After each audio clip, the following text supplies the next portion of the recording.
bringing the people behind our food to life. Today we're growing blue oyster. It's a cold hardy mushroom, and so being February, it does really good this time of year with minimal heating. We try to always keep the heating and cooling costs low, so we'll grow temperate mushrooms in the wintertime and tropical mushrooms in the summertime. From the time you actually see a mushroom until the time it's full grown is only about a 5 to 7 day period. And that's truly the most amazing thing about mushrooms, is the fact that they grow so fast. You can practically watch them grow. From the time you inoculate one of these straw bags, it's only 2 weeks until they're colonized. That's why mushroom farmers choose to grow indoor. They can control their climate, control pests, and there's a high turnaround because they grow so fast. I got involved with growing mushrooms. I was living in Utah.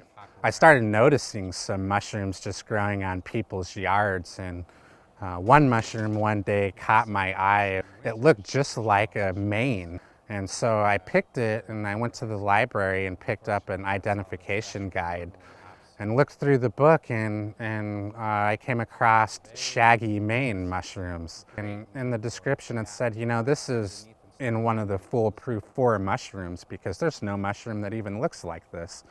And so I felt very confident about frying up and eating it, and it was wonderful.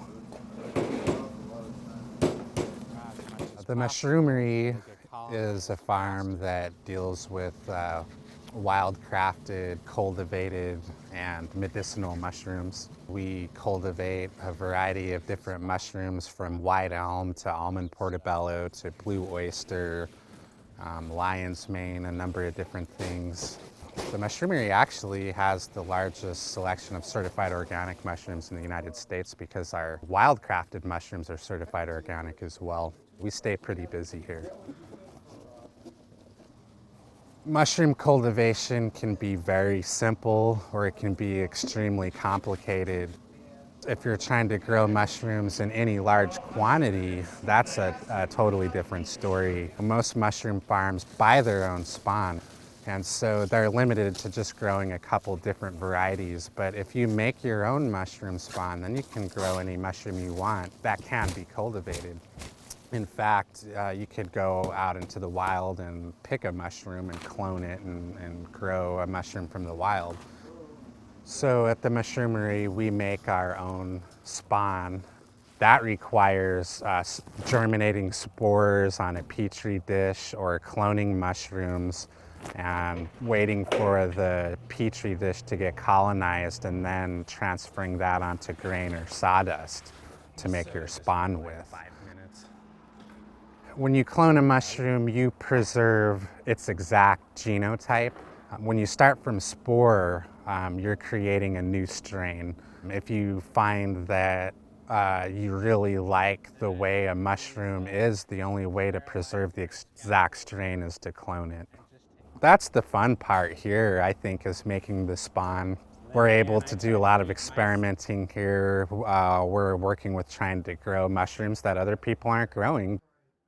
As research further comes along to say that the medicinal properties of mushrooms and the nutritional value and all these things, it's a very valuable commodity. What gets me excited with the mushroom farming is, the potential to grow some new mushrooms that other people aren't able to provide.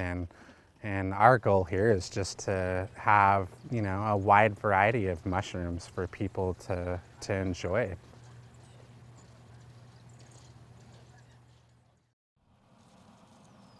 Most people start mushroom farming projects outdoor in the spring or the fall, and that kind of parallels the natural time that mushrooms are fruiting, and that's when the spores are in the air.